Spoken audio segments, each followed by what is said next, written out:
My husband's family always made me feel like a guest in my own marriage. Not in an obvious way, they never said anything cruel to my face, at least not in the beginning. It was more like the way his mother would look at me when I spoke at dinner, like she was waiting for me to say something wrong. Or the way my sister-in-law, Diana, would smile at me in a way that never quite reached her eyes. I told myself I was imagining things. I told myself that blending into a new family takes time, that I needed to be patient, that love would eventually smooth over the rough edges. I married my husband, Thomas, 3 years ago. I was 29, he was 33. We met at a mutual friend's birthday gathering. He spilled red wine on my white blouse and spent the rest of the night being so genuinely horrified about it that I couldn't help but fall a little in love with him on the mass spot. He was kind in that quiet, steady way that doesn't announce itself. He remembered small things. He showed up. I had never dated anyone who made me feel so safe just by being in the same room. His family was a different story. Thomas had one sibling, Diana, 38, 5 years older than him, and in her own mind, approximately 5 decades wiser than everyone else in any room she entered. She was a project manager at a real estate development firm, and she carried herself like someone who had personally invented the concept of competence. She had strong opinions about everything: how Thomas should invest his money, where we should buy our first home, whether the color I'd chosen for our kitchen was too bold for the neighborhood. She once told me, at a family barbecue, that my pasta salad was interesting in a tone that made it clear she meant the opposite. Thomas's mother, Margaret, was quieter but no less difficult. She was the kind of woman who expressed disapproval through silence, long, weighted silences that filled a room like smoke. She had never said outright that she didn't think I was good enough for her son. She didn't need to. It was in the way she'd ask Diana's opinion before mine on family decisions, in the way she'd recount stories from Thomas's childhood that seemed specifically designed to remind me how much of his life had existed before I arrived. I tried. I genuinely, exhaustingly tried. I brought food to every gathering. I remembered birthdays. I asked Margaret about her garden and listened for as long as she wanted to talk. I asked Diana about her projects with real interest because I did find her work interesting, even when she was insufferable about it. For 3 years, I tried. Then came Christmas. Thomas's family had a tradition, a big Christmas dinner at Margaret's house every year, the whole extended family together. Cousins, aunts, uncles, family friends who had been coming so long they were basically family. About 30 people crowded into Margaret's large but increasingly cramped dining room, with folding tables extending into the living room and the smell of pine and roast turkey filling the entire house. I had been helping Margaret plan the dinner for weeks. She had, for the first time since I'd joined the family, actually asked for my help, or Diana had suggested it.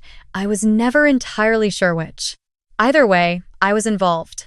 I organized the catering order for the main dishes, coordinated with the family friends who were bringing sides, managed the RSVPs, and created a shared document so everyone knew who was bringing what and when to arrive. I also, because I am thorough by nature and it was a large amount of money involved, kept records of every transaction. The catering company required a deposit of $300, then a balance payment 2 weeks before the event. Margaret had given Diana a family credit card to handle all expenses. Diana was supposed to pay the catering company in full, collect reimbursements from the relatives who had offered to contribute, and manage the budget. I didn't think much about the financial side of things. That was Diana's domain, and she made sure everyone knew it. The dinner itself started beautifully. The house looked incredible. Margaret had outdone herself with the decorations, and the catering company delivered everything on time and perfectly arranged. Children were running through the hallways. Old relatives were laughing in corners. Thomas put his hand on the small of my back when I walked past him and whispered that I looked beautiful, and for a moment, standing in that warm, crowded house, I felt like I actually belonged there. We sat down to eat. 30 people around tables that groaned with food, glasses filled with wine and sparkling cider, the kind of loud, overlapping conversation that feels chaotic but comfortable when you're inside it. I was seated near the center of the main table, across from Diana. She had been quieter than usual that evening, which I noticed but didn't examine too carefully. I assumed she was tired. I assumed a lot of things. The moment came about 40 minutes into dinner. Diana stood up. She didn't clink her glass or clear her throat in the polite way people do when they want attention. She simply stood, and the force of her presence was enough to pull the room's attention toward her. Conversations dropped off in waves. 30 faces turned.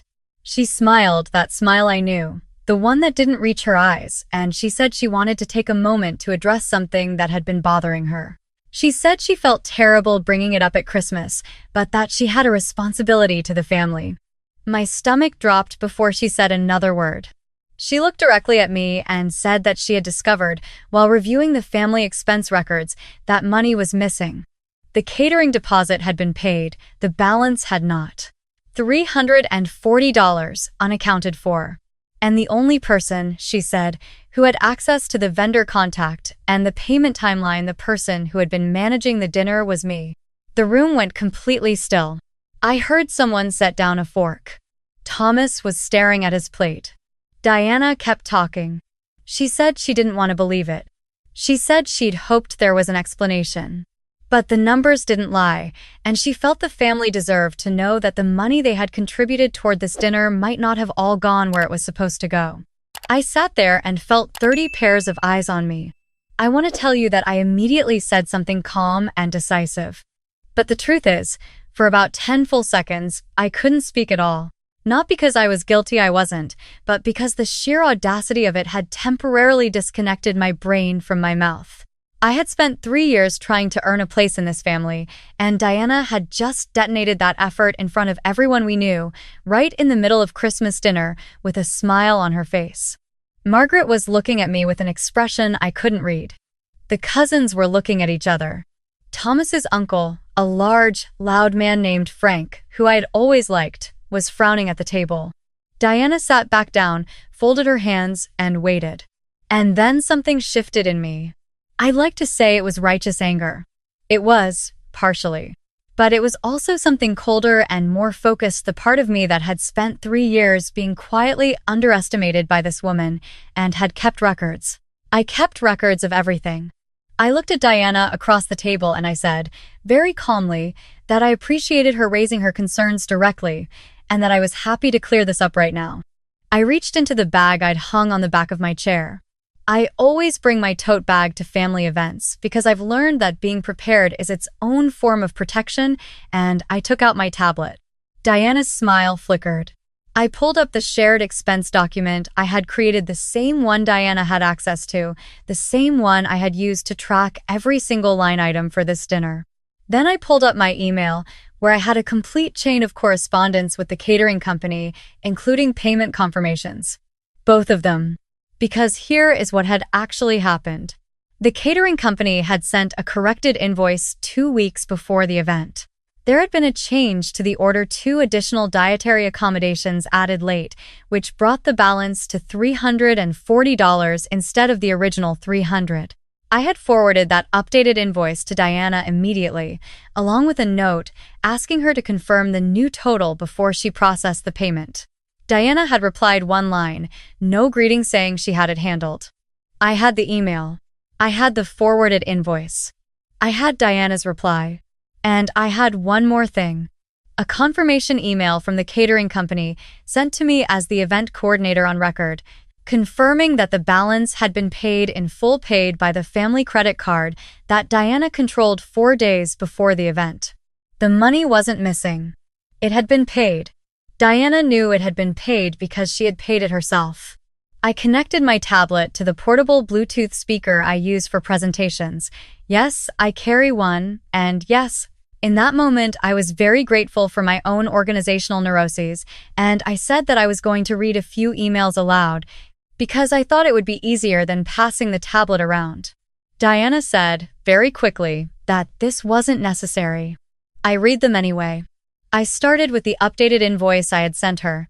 I read my note asking her to confirm. I read her reply. I read the confirmation from the caterer. The room was completely silent. Then I said that based on these records, the balance had been paid in full, on time, by the family credit card, which I did not have access to, had never had access to, as Diana herself was the sole cardholder for family expenses. I set the tablet down and looked at Diana. The expression on her face was something I had never seen before. Not the polished, controlled Diana I had known for 3 years. Something underneath that, something that looked, for just a moment, like panic. Margaret spoke first.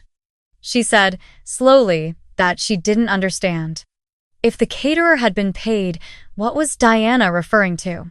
And that was when Thomas's cousin, a quiet, sharp woman named Renee, who worked in finance and had been listening with her arms crossed, said that she had a question. She had contributed $75 toward the dinner, sent by Venmo to Diana 3 weeks ago. She pulled out her phone and showed her transaction history. Paid. Confirmed. And she had just heard that the total balance had also been paid by the family credit card. Someone else spoke up. Thomas's aunt said she had also contributed $60 sent to Diana before Thanksgiving. Then Frank said he had sent $100. Diana was collecting reimbursements from family members for a balance that she had already paid with the family credit card, which was reimbursed monthly by Margaret's household account. She had collected money from at least 4 relatives, possibly more, for an expense that was already covered. And she had stood up at Christmas dinner, in front of 30 people, and tried to make it look like I had stolen it. I didn't say any of that out loud. I didn't need to. The room was doing the math on its own. Thomas was staring at his sister. Margaret had set down her fork very carefully, the way someone does when they need their hands to be completely still. Diana tried to speak. She said there must have been a miscommunication. She said she had been managing a lot of expenses and things might have gotten confused. She said she had honestly believed there was a discrepancy. No one said anything. The silence was different from the silence when she had accused me. That silence had been shock, suspension, the room waiting to see if the accusation would land. This silence was something else. This was 30 people absorbing information and deciding what it meant. I excused myself to get some water.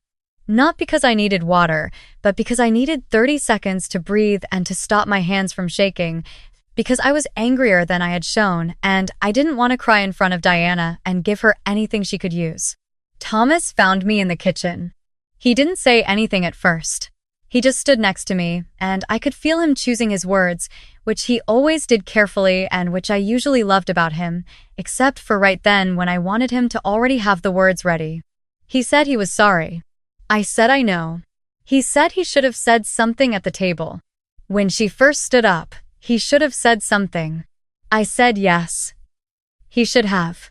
He said he didn't know what to say because he hadn't understood what was happening, and I told him that I understood that, and I also told him that in that moment, when his sister was accusing me in front of his entire family and he was staring at his plate, I had felt completely alone in my own marriage. I said it quietly. I didn't say it to wound him. I said it because it was true and he needed to know. He was quiet for a long time. Then he said he understood and that he was going to do better. We went back to the table. The dinner resumed in that uncomfortable, fragile way that gatherings do after something has cracked the surface of them. Conversations were quieter. People were careful with each other. Diana did not look up from her plate for the rest of the meal. After dinner, while people were gathering coats and saying goodbyes, Margaret asked Diana to stay. I don't know exactly what was said between them, because Thomas and I helped with cleanup and then left before the conversation ended. But I know that Renee, before she left, had quietly mentioned to Margaret that the family ought to look at the expense records from previous years as well, because if this had happened once, it was worth checking whether it had happened before. I thought about that on the drive home. The Christmas dinner, the birthday parties, the Easter brunch, the summer cookout years of family gatherings, each with their own shared expenses, each coordinated through Diana, each with contributing relatives who trusted her with their money. I hoped, for her sake, that this was an isolated incident. I didn't have much confidence that it was. In the weeks that followed, the family's accountant, a man Margaret had used for 20 years, was quietly asked to review 2 years of shared expense records. I was not privy to the full results of that review. What I was told by Thomas was that the accountant had found several instances of overlapping payments, family contributions collected for expenses that were already covered by the household account. It wasn't a staggering amount in any single case. It was the kind of thing you'd miss if you weren't looking for it, which apparently no one had been, because Diana was the one who managed everything and no one had ever questioned her. The total came to just over $2,000 across 18 months. Diana was confronted by Margaret privately. I was not in that room either. What I know is that afterward, Diana stepped down from managing family finances, and there was a period of about 2 months where she did not attend any family gatherings. I received a text from her in mid-January. It said, "I know things have been difficult. I hope we can eventually move past this." I looked at that text for a long time. I didn't respond. I'm not someone who holds grudges easily. I want to say that clearly, because I think there's a tendency in these situations for people to root for the wronged party to become someone hard and closed off. And I don't want that for myself. I have no interest in spending my energy hating Diana. But I also have no interest in pretending, for the comfort of family harmony, that what she did was a misunderstanding or a mistake. She stood up at Christmas dinner in front of 30 people, including children, including elderly relatives who adore Thomas and, by extension, were willing to believe the worst of me, and she accused me of stealing. She did not do that by accident. She did not do that because of confused paperwork. She did it because she thought I would fold. She had watched me fold for 3 years, smile when I wanted to frown, agree when I wanted to push back, soften myself to fit into a shape she found acceptable, and she thought I would do it again. She thought that when she stood up and leveled that accusation, I would get flustered and apologetic, and the doubt would settle over me like dust, and no one would look too closely at the receipts. She miscalculated. Thomas and I had a long conversation in January about his family and about us, and about what the next few years needed to look like. It was one of the harder conversations we've had, and also one of the more important ones. I told him that I loved him and that I was committed to this marriage, and that part of being committed to this marriage meant that I needed him to be my partner in it, not just in the good moments, but in the ones where it was hard and uncomfortable, and where standing with me might mean standing against people he loved. He listened. He understood. He is still learning, and so am I. Diana came back to family gatherings eventually. Margaret's birthday in March was the first time I saw her since Christmas. She was polite. I was polite. We are two people who know what exists between us and have agreed, in the unspoken way that families manage these things, not to let it catch fire again in public. But something has changed, and I think we both know it. I am not a guest in this family anymore. I am not someone to be managed or maneuvered or quietly pushed toward the edges of rooms. I have been here for 3 years. I have records. I have patience and I have limits, and I know the difference between the two now in a way I didn't fully understand before Christmas. The folding tables are still in Margaret's garage for next year's dinner. Thomas and I have already been asked to help plan it. This time, I'll be managing the finances.